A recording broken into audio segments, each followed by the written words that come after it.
Is this the best vlogging camera on the market today? Well, we're going to ask a few questions and have a good look at it, and I'll give you the answer. So make sure you watch right to the end. So this is the Sony ZV-1. Now I've got to apologise to our American cousins over the pond. It's a ZV-1, not a ZV-1. We say, I'll put my teeth back in, we say Z in this country, not Z, so it's a ZV-1. Now the beauty of this camera, or one of the beauties of this camera, is it's always ready to go. So here you are, it's all switched off. To turn it on, all I do is pull out the flippy screen and there you go. We're all ready. It shoots video, it shoots photos, it will take photos in JPEG mode. There you go, look, turned itself off. In JPEG it will shoot raw photos, and the photos that come out of this camera are excellent. The JPEGs that come out of this camera are bright, clear, everything that you can ask for. In fact, I don't even bother shooting raw anymore. I just take the JPEG straight out of this camera, they're that good. As for video, in the video I made a little while back about my GoPro, complaining that once again it had broken, this is the camera I used, and the comments I got about how good the video quality was and everything were endless. I got dozens and dozens of comments asking what camera I'd used and telling me how good the video quality was and everything else. That was taken on this camera. One of the beauties of it is it's small, it's compact, it fits in your pocket, it goes anywhere with you. It'll go in your camera bag, it'll go in your coat pocket, it'll go in your trouser pocket, and all you need to do is pull it out your pocket and away you go. You're ready to take photos, you're ready to take videos. Now, it is better than obviously using your mobile phone, because there's so much more available on it. It's got a fantastic zoom on it, the audio is really good. This on the top is a dead cat, underneath that there's a microphone. Now the microphone, if you're in the house or where there's no wind, is great, but if it's a bit breezy you just slide the dead cat on and that cuts down on your wind noise. If you want, it's got a microphone jack on the side there. You plug a microphone in and you can connect it to a lav mic and there you go. If you want to put a radio mic on, like a DJI radio mic, take the dead cat off, it clips on there, connects to your microphone, you've got a radio mic on that works over a good distance and gives you really good audio quality.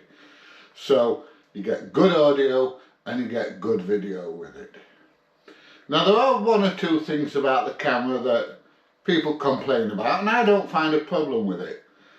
The thing is this lens is a little bit tight, so if I'm vlogging and I turn the screen around like that so I can see myself and I start videoing, so from there the picture is reasonably tight, so there's not a lot going off around my head, you know, so you can't see a lot of background to it. The good thing is, when it's recording, if you look, I'll press the video button and there's a little red light comes on the front, so I know it's recording. If I decide that I'm going to use it on a chest mount and I'm not sure if it's recording or not, I can just look down like that with the little red lights on. I know I'm good to go. So that's great. If I wanted to get a wider field of view on it, I stick this on it. Now this is an extra lens that fits on.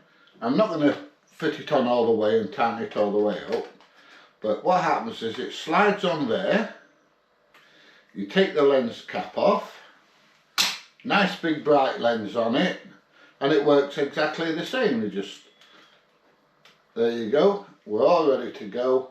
And if I video that, and you can see from the same distance I get much more of a surrounding area. The lens is not quite so tight, which does make it a bit better for vlogging. Now, one of the things you can do is you can get one of these small tripods and things and put that on just to extend the range so it's a bit further from you, just to give you that extra bit of separation. But I tend not to bother. I've got reasonably long arms, so I'm okay. The battery life on it is not absolutely fantastic. If you look at it, it's only a really small battery. So you've got a choice. You can stick 3 or 4 of those in your pocket, they take no space up at all. Or you can do what I do, is I open the flap up, plug a cable in, the other end goes into a power bank, and if I've got it on a chest mount, it's being powered all the time. So while I'm recording, it's being powered. When I turn it off, it's still being powered. So it's got power to it all day, and it'll run all day. Or until the memory card's full. So that's not a problem for me. One of the other gripes is that the mount for the tripod is right just there, which means to get into the battery or the SD card, you've got to demount the camera from the tripod. But once again, I never fill a memory card up, and it's got, you know, I plug it into a power supply, so it's not a major problem. Now, to buy one of these cameras, you can get them for less than £600 now, which is a bit more than a GoPro, but it's so much more versatile. I mean, okay, the dog's barking outside, it wants to come back in. Hang on a minute, I'm going to let the dog in. That's it, the dog's in. Where was I? Yeah, so like I say, it's not a problem for me. I never fill a SD card in a day, and I give it its own power supply. So, like I say, that's not a major problem. The controls on it are dead simple. We've got a wheel on the back for the menus. We've got a button, dedicated button for photos, dedicated button for video. We've got a mode button on the top, and we've got a power on and off, which I never use because I always do it like that. And that, in a nutshell, is the Z, not Z, Z V1. Cracking little camera. 2 years now, and I still love it. In fact, when I went to Egypt, this is the camera that I used all the time. I practically never used a GoPro at all. Alright, it's a bit bigger in my pocket, but it's such a good camera. It's so much better than a GoPro for taking on holidays, taking holiday snaps, holiday videos and everything else. If I had to choose between a GoPro and one of these, I would use one of these any day of the week. Right, so I hope you enjoyed the video. If you have, give it a thumbs up, please share, please subscribe, and guess what? I'll see you in the next one. Bye everybody, see you soon.